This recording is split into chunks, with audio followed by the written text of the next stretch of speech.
ये जो केजरीवाल बोल रहे हैं लगे रहो केजरीवाल लगे, ये कहाँ लगे रहे हैं सर्दी के अंदर? पहले तो ये बता दो मुझे। पे शर्मा 1100 रुपये जो दे रहे हैं भाई, किसके पेट में दर्द हो रहा है? जितनी भी पॉलिटिकल पार्टीज हैं वो घबराई बैठी हैं कि इसका जो मॉडल है कि हमारे यहाँ लोग ना डिमांड करनी स्टार्ट कर दें उसकी। केजरीवाल भी अब इसके भी पे लात पड़ेगी यहाँ से। दिल्ली एक ऐसा राज्य है जिसके ऊपर सबसे कम कर्जा है इस समय। केजरीवाल की आप जब भी बात करोगे ना, या तो लोग हंसने लगेंगे या उसे गालियां देने लगेंगे। आप कह रहे हो बीजेपी, एक सेकंड भैया, आप कह रहे हो बीजेपी राज में देश बर्बाद हो रहा है। कांग्रेस ने क्या तरक्की की थी मुझे ये बताइए। मोदी ने जो किया है किसी को बाप नहीं कर सकता। जो चुनावी मौसम है इसमें रेवड़ियाँ बांटने का सीजन है। कहीं ना कहीं दिवाली में जिस तरीके से मिठाइयाँ बांटी जाती है, चुनाव के पहले रेवड़ियाँ बांटी जा रही है। दोनों पार्टियाँ अपना अपना जोर लगा रही है। एक 2100 की बात कर रही है कि 1100 रुपये बांट रही है। किसका पलड़ा भारी रहेगा चुनाव में? देखो इस टाइम तो मौसम हो रहा है बहुत बढ़िया ठंडा। अब ये जो केजरीवाल बोल रहे हैं लगे रहो केजरीवाल लगे, ये कहाँ लगे रहे हैं सर्दी के अंदर? पहले तो ये बता दो मुझे। ये कहाँ लगे रहे केजरीवाल इतनी सर्दी के अंदर? लगे रहो केजरीवाल सर्दी के अंदर कहाँ लगेंगे? और कहीं दूसरी बात, परेश शर्मा 1100 रुपये जो दे रहे हैं भाई, किसके पेट में दर्द हो रहा है? वो गरीब आदमी है। अगर वो कर रहे हैं, ना तो कोई चुनाव की डेट की घोषणा हुई है, ठीक है, ना कोई आचार संहिता लगी है ना वो सांसद है, ना एमएलए है, ना टिकट मिला, ना कोई पार्षद है। तो वो तो भाई दे रहे हैं। अगर तुम्हारे पास दम है तुम भी दे लो, मगर तुम्हारे को तो जनता की गाड़ी कमाई के पैसे का 2100 रुपया, और वो सरकार की तरफ से, जबकि सरकार जो है दो मंत्रालयों ने मना कर दिया। हमारे यहाँ से कोई भी ऐसा नोटिफिकेशन नहीं निकला है जो तुम ये बांट रहे हो, ये फ्री की रेवड़ी जो तुम। और दूसरी बात, ये जितने भी ये इन्होंने जो ये कार्ड से नंबर ले ला के और ये मोबाइल नंबर से OTP नंबर ले रहे हैं, ये दिल्ली की महिलाओं के पैसे गायब हो रहे काउंटरों में से, इसका जवाब कौन देगा? केजरीवाल जवाब देंगे इसका? ये जब से आए हैं केजरीवाल, फ्री का लल्लू, फ्री का लगे रहो फ्री में लगे रहो। तो कहाँ लगे रहे फ्री के अंदर? पहले तो ये बता दे मुझे। क्या बताया सर, बताइए। भैया लाइनों में लगने की बात कर रहे हैं, जैसे नोटबंदी में लाइनों में लगे थे वैसे लगाने को कह रहे हो। कैसे कह रहे हो मुझे समझ नहीं आया। आप केजरीवाल की नीतियों पे सवाल खड़ा कर रहे हो, है ना भाई साहब? जैसा काम हिंदुस्तान के इतिहास में इस मुख्यमंत्री ने कर दिया ना, आने वाले 100 साल में नहीं मिलेगा आपको। इसका सबसे बड़ा डर लोगों को किस बात का पता है आपको? जितनी भी पॉलिटिकल पार्टीज हैं वो घबराई बैठी हैं कि इसका जो मॉडल है कि हमारे यहाँ लोग ना डिमांड करनी स्टार्ट कर दें उसकी। आप पता ही नहीं क्या क्या गिनाए जा रहे हो। जनता की गाड़ी कमाई, जनता की गाड़ी डिमांड जिन्होंने बोला कि डिमांड मांगे, अभी हरियाणा से लात पड़ी है दबा के 98 ठीक है, जवान जबत हुई है भाई। दिल्ली के अंदर भी बताया था, दिल्ली के अंदर जो है पहले जो है ना भारतीय जनता पार्टी के 3 मुख्यमंत्री बने थे, ठीक है ना, साहिब सिंह, मदन लाल खुराना, साहिब सिंह और सुषमा स्वराज। और फिर बनी थी 3 बारी कौन मुख्यमंत्री? शीला दीक्षित। 3 बारी ये भी बना, केजरीवाल भी। अब इसके भी पे लात पड़ेगी यहाँ से। भाषा को मर्यादा रखे हम तो कहेंगे। पर ये एक मैं आपसे क्वेश्चन करना चाहता हूँ कि विधानसभा चुनाव में आप बता रहे केजरीवाल का दबदबा रहा है, पर वही दिल्ली है जो लोकसभा चुनाव में केजरीवाल को 0 सीट देती है। तो इसके पीछे क्या कारण हो सकता है? केजरीवाल इतने पॉपुलर है ना, आपको पर्सपेक्टिव में जाना बहुत ज़रूरी है। सबसे पहली बात आपको ये समझने की ज़रूरत है, ये पार्टी एक सिर्फ 11 साल पुरानी पार्टी है। 10, 11 साल, 12 साल, 2013 से इनका स्टार्ट हुआ। इन्होंने जितनी तेज़ी से अपने आप को ग्रो किया है ना, उसका रीज़न सिर्फ यही है कि इन्होंने उन चीज़ों को उठाया जो जनता का मूल मुद्दा है, ठीक है। बाकी पार्टीज आप इस समय बिल्कुल क्लियर, मैं किसी का विरोध नहीं कर रहा। अंकल के अपने ओपिनियन है, मेरे अपने ओपिनियन है, भैया के अपने ओपिनियन है। अरे कम से कम फैक्ट पे बात कर लो यार। अब तो कर लो फैक्ट पे बात। अब तो सब चीज़ें क्लियर खुली हुई हैं एकदम। अब तो फैक्ट पे बात कर लो। फैक्ट्स पे बात करें। या तो मैं आपसे एक क्वेश्चन करूं या मैं सारी चीजें दूं तो आप मेरे को उसका आंसर देंगे। बिल्कुल। मैं किसी का प्रतिनिधि नहीं हूँ, सबके अपने ओपिनियन। मैं भी कोई प्रतिनिधि नहीं हूँ भाई, ठीक है। आप कर रहे हो फैक्ट्स पे बात, चलो मैं आपकी बात से शुरू करता हूँ। लेडीज़ के लिए फ्री टिकट करी, कोई दिक्कत नहीं है, अच्छी चीज़ है। मैं उसके लिए उसको मैं डिसरिस्पेक्ट नहीं करूँगा। बहुत अच्छी चीज़ है कि लेडीज़ महिलाओं के लिए किया। हमारी भी बहू बेटियाँ बहन है जो ट्रैवल करती है बसेस में, अच्छी चीज़ है। तो DTC की एम्प्लॉयज़ की तनख्वाह कहाँ गई? 8-8, 9 महीने हो गए। अब देखिए ये एक आ गया टेक्निकल क्वेश्चन, ठीक है। अब हम बात करते हैं DTC के। मैं वैसे इसके ऊपर अपना ओपिनियन रखना बचूंगा थोड़ा सा, लेकिन फिर भी बहुत सारी ऐसी चीज़ें हैं जो हमारे सामने आती हैं, उनके ऊपर काम नहीं हो रहा है। फॉर एन एग्जाम्पल, बहुत सारी चीज़ें दिल्ली के ऊपर ना इन्होंने LG बिठा दिया है। LG कौन है? Lieutenant governor. क्योंकि पूर्ण राज्य तो ये है नहीं सर। जैसे मैंने आपको सुना, आप मुझे सुन लो, ठीक है। अब क्या होता है, मुख्यमंत्री कोई भी डिसीजन लेगा ना, तो वो एलजी उसको अप्रूव करेगा, और वो अप्रूवल कैसे, एक सिग्नेचर आएगा। भाई साहब लगभग 113 फाइल्स ऐसी अटकी हुई हैं दिल्ली की जिसके ऊपर वो उसके ऊपर सूंघ ही नहीं रहे हैं उसको, वो कह रहे हैं हटा दो, इसे साइड कर दो। अब जहाँ तक रही भैया की बात, फ्री रेवड़ी या फ्री बस का टिकट करना, वो सारी चीज़ें आप साइड कर दो 2 मिनट के लिए। दिल्ली एक ऐसा राज्य है जिसके ऊपर सबसे कम कर्जा है इस समय, सबसे कम कर्जों में जिन राज्यों में सबसे कम कर्जा है ना, दिल्ली उसमें से एक है।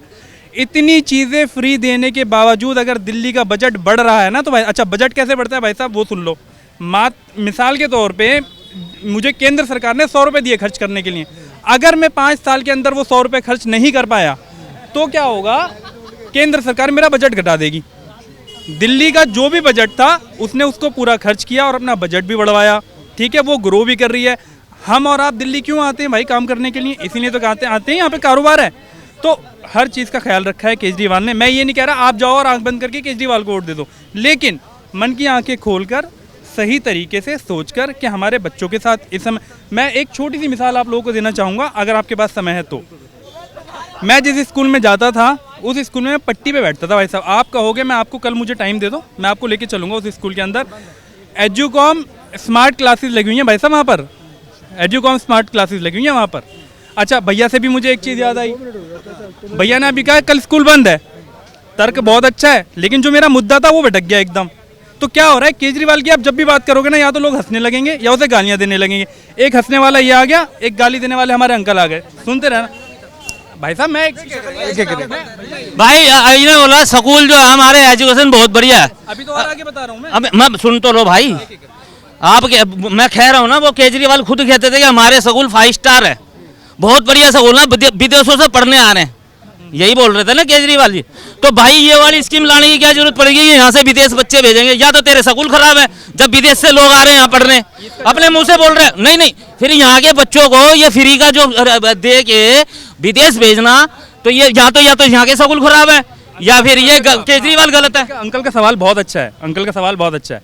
केजरीवाल किस नीति पर काम कर रहा है, केजरीवाल इस नीति पर काम कर रहा है, फ्री के काम पे काम कर रहे हैं यार, केजरीवाल इस नीति पर काम कर रहा है कि उसे पता है कि हमारे अंदर कमी है, उस कमी को ठीक किया जा सकता है दूसरों से राय लेके, मशवरा लेके, और बाहर के एजुकेशन सिस्टम अगर हमसे अच्छे हैं तो उसको हम अगर अपनाएंगे तो कोई बुराई नहीं है। अब दिक्कत क्या है दूसरी गवर्नमेंट्स में, वो कह रहे हैं हमने तो कुछ गलत किया ही नहीं, दिक्कत ये है। और अगर कोई उन्हें गलत कह दो, यहाँ चले जाओ, वहाँ चले जाओ, वो चले जाओ, ये गद्दार, ये एंटी नेशनल, यही सब सुन रहे हैं भाई साहब पिछले। ये क्या कहेंगे, देखिए उनका कहना है कि केजरीवाल अलग अलग जगहों से सीख रहे हैं, जो बढ़िया काम हो सकता है, जो देश के लिए बढ़िया हो सकता है, वो देश में अप्लाई करने की कोशिश कर रहे हैं। क्या दिक्कत है? मेरे छोटे भाई ने सबसे बड़ी बात करी कि केजरीवाल मूलभूत समस्याओं पर ध्यान दे रहे हैं। शराब कौन सी मूलभूत समस्या है, इनसे पूछिए पहले आप। बिल्कुल सही, जो उन्होंने एक के साथ एक फ्री करी थी और एक के साथ 2 करी थी। सुनते रहिए भाई साहब, महिलाओं के लिए कौन सी मूलभूत समस्या है, शराब बंद करवा दो। भाई साहब सुन लो पहले, आपके बीच में मैं नहीं बोला ना। महिलाओं के लिए कौन सी समस्या है कि उनके लिए पिंक ठेके खोल रहे थे आप। और मजे की बात है, उस पे जो सारा पर्दाफाश किया वो अजय माकन ने किया, सेंटर ने नहीं किया, भाजपा ने नहीं किया। लेकिन इनके पेट में दर्द होता है कि भाजपा का नाम लो। नहीं, मेरा पेट ठीक है, आपका नहीं भाई साहब, आम आदमी पार्टी की बात कर रहा हूँ। आपका तो खैर बहुत बड़ी, भगवान करे अच्छा रहे, धन्यवाद, स्वास्थ्य भी। और सबसे बड़ी बात है, ये कहते हैं कि स्कूल इतने बढ़िया हैं और उसी स्कूल में, उन्हीं स्कूलों में एक बच्चे का मर्डर भी हो जाता है। आपको नहीं पता किंतन नाम का बच्चा है, उस पर अभी तक कोई एक्शन नहीं है। जल समस्या कहते हैं फ्री पानी करा, भाई साहब गंदा पानी दूंगा या साफ पानी। हाँ, इन्होंने एलजी की भी बात करी, एलजी सारे काम करने देता है, एलजी शराब फ्री करवा देता है, लेकिन एलजी काम नहीं करने देता। स्कूलों में फ्री कर दूं, स्कूल बनवा दूं, बन रहे हैं, लेकिन एलजी काम नहीं करने देता। हाँ, ये नहीं पूछते कि पानी साफ दूं या गंदा दूं, ये वादा किए हैं, अधूरे वादे पूरे किए हैं। पहले सुनते रहना। इनका कहने का मतलब ये है, बिजली समस्या, बिजली समस्या कहते हैं कि बिजली हमने 200 यूनिट फ्री कर दी। भाई साहब किराएदार से मकान मालिक डबल पैसे ले रहा है। मकान मालिक के लिए आपने फ्री करी है, किराएदार के लिए नहीं करी है। और महिलाओं के लिए बस, भाई साहब पहले बसें पूरी ले आओ। जो इलेक्ट्रिक बसें दी हैं वो सेंटर ने दी हैं, डीटीसी के पास अपना पैसा नहीं है। ये कहता है कर्जा कम कर दिया, सबसे कम कर्जा है, तो घाटा भी तो है। चलिए मैं इनके सवाल को छोटा कर देता हूँ। इनका कहना ये है कि केजरीवाल हर 5 साल में कहते रहते हैं कि एलजी साहब काम नहीं करने दे रहे, काम नहीं करने दे रहे, आखिरी के 3 महीने में आके कहते हैं सारा काम कर दिया। तो या तो केजरीवाल झूठ बोल रहे थे कि काम नहीं करने दिया जा रहा, या तो काम नहीं हुआ। दूसरा प्रश्न इन्होंने किया, उसमें एक प्रश्न जोड़ दूं कि इन्होंने कहा कि बसें कम कर दी या बसें महिलाओं के लिए फ्री कर दी, पर उसी बसों में जो मार्शल हुआ करते थे उनको निकाल दिया, इतनी हजारों की संख्या में निकाल दिया गया, वो बेरोजगार हो गए। तो उनके बारे में भी कोई सोचेगा ना। हाँ देखिए, अब मैं यहाँ पे ना कोई फिगर कोट करने से बचूंगा, आपके माध्यम से मैं एक बताना चाहता हूँ। पिछले महीने लास्ट मंथ नवंबर के अंदर 250 से ज़्यादा बसें दिल्ली की सड़कों पे आई हैं। सेंटर ने दी थी सर वो इलेक्ट्रिक बसेस ने दी है सर, वो फ्री बसेस। अच्छा चलिए ठीक है। दूसरी चीज़, अगर मैं आपसे एक बात करूँ, हमें मेरा सिर्फ ये कहना, मेरा जो मकसद है वो ये कहने का है कि आप एक बार कंपेयर कीजिए सर, हमें कंपेयर करना पड़ेगा। मैं उस बात को वहीं से पीछे से दोबारा शुरू करूँगा। मैं जिस स्कूल में पढ़ता था ना भाई साहब, मैं पट्टी पे बैठता था, बहुत पुरानी बात नहीं कर रहा हूँ, भले वो शीला की सरकार हो, भले उससे पहले किसी की सरकार हो, मैंने तो बदलाव देखा है। अच्छा, मैं हूँ फार्मा इंडस्ट्री से, मैंने बहुत साल काम किया है फार्मा में। तो हमारा क्या काम होता था, हमें जाकर के अपनी मेडिसिन प्रमोट करनी होती थी डॉक्टर्स को, ठीक है, कि डॉक्टर को था, ठीक है, डॉक्टर को प्रमोट करके हमें वो मेडिसिन लिखवानी होती थी। फिर डॉक्टर क्या करता था, अंदर से मरीज़ को दे ना दे, लेकिन वो मेडिसिन ज़रूर लिखता था बाहर। और मैं ये, मुझे एक्सेप्ट करने में कोई बुराई नहीं है, मुझे कोई शर्म नहीं है। वो आप जाके तो देखो भाई साहब, दिल्ली सरकार के अस्पतालों के अंदर ना मेडिकल रेप्स की एंट्री बैन कर दी है। क्यों? क्योंकि हर दवाई अंदर मिलती है। ऑगमेंटिन जैसी गोली 40 रुपये की एक है, ग्लैक्सो की, आप चेक कर लेना, थोड़ा गूगल कर लेना उसको, दिन में 3 खाई जाती हैं। आप अंदाज़ा लगाओ, 120 रुपये की एक दिन की खुराक, वो दवाई अंदर से फ्री मिल रही है। कितनी? 7 दिन की 21 टैबलेट, आप कैलकुलेट कर लेना। तो यार ये इन चीज़ों पे तो बात करनी पड़ेगी। गरीब आदमी को राहत मिली है, दवाइयों की बात करें, शिक्षा की बात करें, सारी चीज़ें बताएं। क्वेश्चन भाई कह रहे केजरीवाल ने काम करा है, तो फ्री का जुमला क्यों? फ्री का कह रहे जनता के लिए फ्री है, वो हक है, यार जनता का हक है वो। जनता का बताइए सर, एक बात बताइए, दिल्ली का बजट कितना है? यार अब वही फैक्ट्स एंड फिगर्स। सर एक बात बता, मेरे को तो पता है सर, आप बता दो। 76 करोड़, 76,000 करोड़ सर। अच्छा, आप उसमें से फिगर आउट कर लो, 25 लाख महिलाएं हैं, 2100 रुपए महिलाओं को मिल रहे हैं पर महीने। कितने कैलकुलेशन हो गई कि लगा लो सर। एक बात बताओ ना, बजट पे बात जा रही है ना, अभी आप सुनिए ना पूरी बात। आप बता दीजिए सर बजट से ऊपर हो जाएंगे। नहीं आप तो बताइए सर बजट से ऊपर हो जाएंगे। ठीक है। दूसरी बात, आपको लगता है फ्री का देंगे तो दिल्ली में विकास हो जाएगा? इनके पास 5 डिपार्टमेंट आते हैं सर। अच्छा। DCD, MCD, DTC, आंगनवाड़ी की महिलाएं, आशा वर्कर है जो डिस्पेंसरी में काम करती हैं, उनकी सैलरी टाइम से क्यों नहीं देते गए? यार ये एक चीज़, आप मुझे एक चीज़ समझाओ। दिल्ली का, आप भाई साहब ने मुझे फैक्ट वो बताया, दिल्ली का बजट, ये कह रहे हैं कि कैसे दिए जाएंगे ये पैसे। पहली बात तो आपको ये समझना पड़ेगा, जैसे लाडली योजना मध्य प्रदेश में लागू हुई, जैसे महाराष्ट्र में ये शिंदे साहब ने पैसे देने शुरू किए, जबकि आचार संहिता के आसपास कोई किस्त जानी नहीं चाहिए थी उन पैसों की, लेकिन वो दिया भी जा रहा है। लाडली योजना मध्य प्रदेश में चुनाव से पहले दी जा रही है, कोई दिक्कत नहीं है। अब अगर केजरीवाल वही चीज़, वही पैटर्न, अगर पहली बात तो ये केजरीवाल ने महिलाओं की सहायता करने की बात की है। दूसरी चीज़ मैं क्लियर कर दूं आपके माध्यम से, पहली जो अगर आएगी इंस्टॉलमेंट तो वो 1100 रुपये की आएगी, ठीक है। अगर इनकी गवर्नमेंट बनती है तो फिर ये कंटिन्यू करेंगे 2100 रुपये तक, अप टू लगा हुआ उसके आगे 2100 रुपये तक, हो सकता है वो ऊपर नीचे भी हो जाए, ठीक है। दूसरी चीज़ फिर मैं दोबारा आपको घुमा के लाऊंगा, शिक्षा, स्वास्थ्य और जो मुनासिब चीज़ें हैं वो फ्री कर रखी हैं उसने, आपको ये समझना पड़ेगा। और भाई साहब जो कह रहे हैं ना, रेवड़ी, जो लोग रेवड़ी करते हैं ना भाई साहब, ये जनता का मूलभूत अधिकार है भाई साहब। जितने टैक्सेस हम दे रहे हैं ना इस समय, जितने टैक्सेस, आप एक बात बताओ, ये जितने भी भैया हमारे खड़े हैं यहाँ पर केजरीवाल के ऊपर सवाल उठा रहे हैं, इनमें से एक नहीं दिखेगा आपको पॉपकॉर्न के ऊपर टैक्स लगने के बाद सवाल उठाने वाला, एक नहीं दिखेगा भाई साहब। रीसेल वैल्यू पर एक गाड़ी 9 लाख रुपए, एक डीलर ने, मैं क्लियर कर दूं, अभी निर्मला सीतारमन जी ने एक टैक्स इंट्रोड्यूस किया है।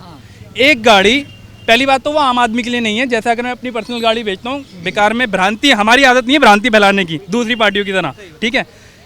एक डीलर अगर गाड़ी खरीदता है 10 लाख रुपए की, सॉरी नई गाड़ी, और वो अगर उसे 8 लाख की बेचता है, तो अब ये जो बीच का 2 लाख का जो उसने एक तो लॉस में बेची है, ये जो 2 लाख का उसका वो है ना बीच का, उसके ऊपर 18%। लॉस में टैक्स नहीं, नहीं समझो, फिर में टैक्स है। मैं क्या बताऊं भाई साहब, क्या बात कर रहे हो आप? लॉस में टैक्स नहीं साहब। देखिए, मैं डीलर के लिए, ये आम आदमी के लिए नहीं है, ये डीलर के लिए बता रहा, अगर डीलर 8 लाख में गाड़ी खरीदेगा और 10 में बेचेगा तो 2 लाख पे टैक्स देना होगा, 8 लाख पे टैक्स। सर आप देखो देखो देखो मुझे मैं आपके कहने पर चेक कर लूंगा, लेकिन अभी तक जितना मैं समझ पाया हूँ, अगर कोई डीलर है जो गाड़ियां खरीदता हुआ बेचता है नई और पुरानी, तो वो अगर कोई पुरानी गाड़ी खरीदता है और वो फिर उसे बेचता है तो वो टैक्स देगा। टैक्स देगा, पर वो बेचेगा तो कमाई पे बेचेगा, नुकसान पे तो बेचेगा नहीं।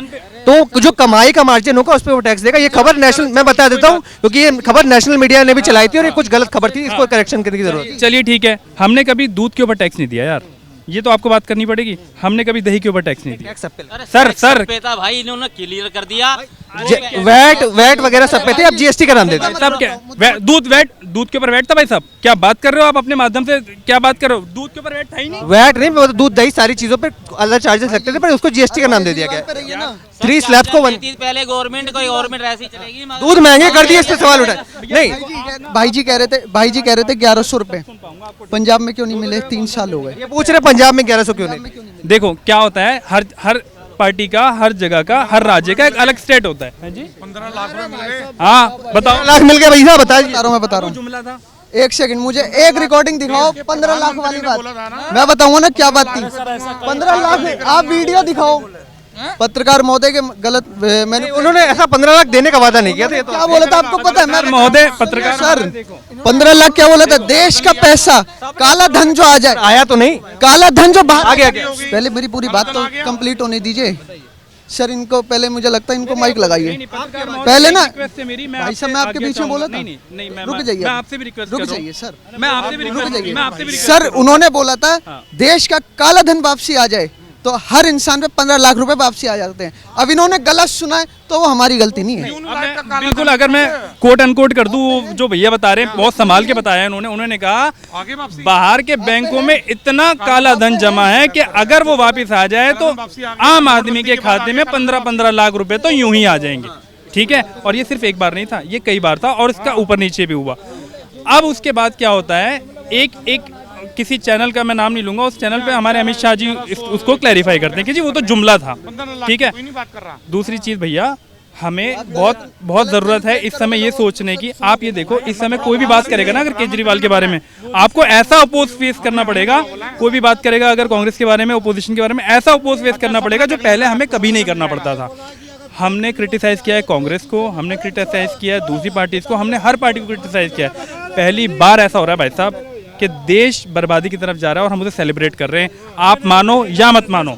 दूसरी चीज हमारी, ये भाई कह रहे हैं देश बर्बाद के लिए जा रहा है। ये बताइए कांग्रेस ने क्या किया? तो नहीं, कांग्रेस ने किया क्या? आप कह रहे हो बीजेपी, एक सेकंड भैया, आप कह रहे हो बीजेपी राज में देश बर्बाद हो रहा है। कांग्रेस ने क्या तरक्की की थी मुझे ये बताइए, एक ही बता दीजिए मुझे, एक बताइए कांग्रेस। सुनोगे, ये जो आप खड़े होके अपने व्यूज दे रहे हो ना, ये कांग्रेस की तरक्की है, नहीं तो हम बर्तन मांज रहे थे अंग्रेजों के यहाँ। अच्छा, सही कह रहे हो, सही कह रहे हो। भाई जी मांझ रहे होंगे, भाई जी मांझ रहे होंगे, हम तो मांझ नहीं रहे थे। चलो भाई मैं मांझ रहा हूँ, हम तो मांझ भाई अभी दिल्ली की बात कर रहे, दिल्ली चुनाव की बात कर रहे। नहीं, ये कह रहे हैं बर्तन मांज रहे होते।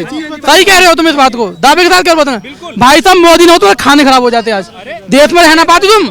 अगर कांग्रेस होती तो भाई जी कुछ भाई साहब गलत एक सेकंड बताइए, 65 सेकंड भाई साहब, नहीं तो 1 सेकंड, 65 साल, रुको 65 नहीं, 1 सेकंड भैया, 65 साल राज्य किया कांग्रेस ने, क्या किया 65 साल में बताइए मुझे? 65 साल राज्य किया कांग्रेस ने, क्या किया मुझे बताइए? एक चीज बता दी, क्या किया? मोदी ने जो किया है किसी को बाप नहीं कर सकता, समझ में आ गई भाई साहब? हाँ बताइए। सुन तो लो, ये जो भैया अपनी बात रख रहे हैं ना इतनी ऊंची आवाज में, ये कांग्रेस का दिया हुआ अधिकार है भाई साहब। कुछ अधिकार नहीं मोदी ने दिया है, मोदी ने काम किया, इसलिए अधिकार है हमारे पास। हमारे बाबा साहब का दिया हुआ अधिकार है, इन्हें मैं बताना चाहूंगा। बिल्कुल सही कह रहे हैं। हाँ, ये उन्हीं बाबा साहब का दिया हुआ अधिकार है जिसका मजाक बनाया जा रहा था अभी संसद के अंदर, ये उन्हीं बाबा साहब का दिया हुआ। कांग्रेस का आप इस बात एक सेकंड भाई, एक मिनट, अब मैं बोलूँगा, रुक जाओ।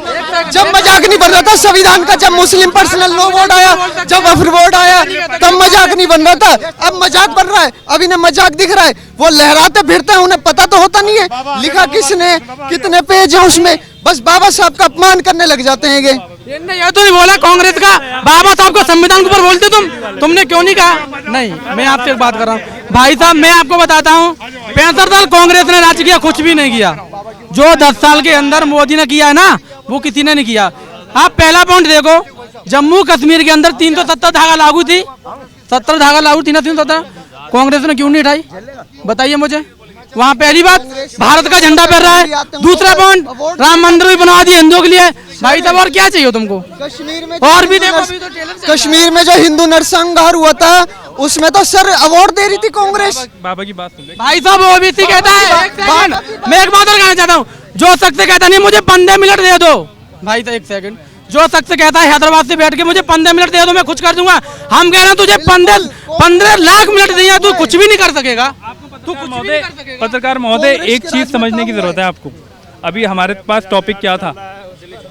दिल्ली चुनाव, और उसके मुद्दे क्या थे? विकास, बिजली, स्वास्थ्य और ये सब चीजें। अब ये मुद्दा पहुंचा कहाँ पर? मैं दिल्ली पे आप भी आ जाता हूँ। भैया को सुना आपने? छोड़ो। उनकी एग्रेसिवनेस शिक्षा देखो। बता दो। ये चीज मैं आपको समझाना शिक्षा चाह रहा बता था कि पहले क्या था, अपने आप अपने विचार रखिए।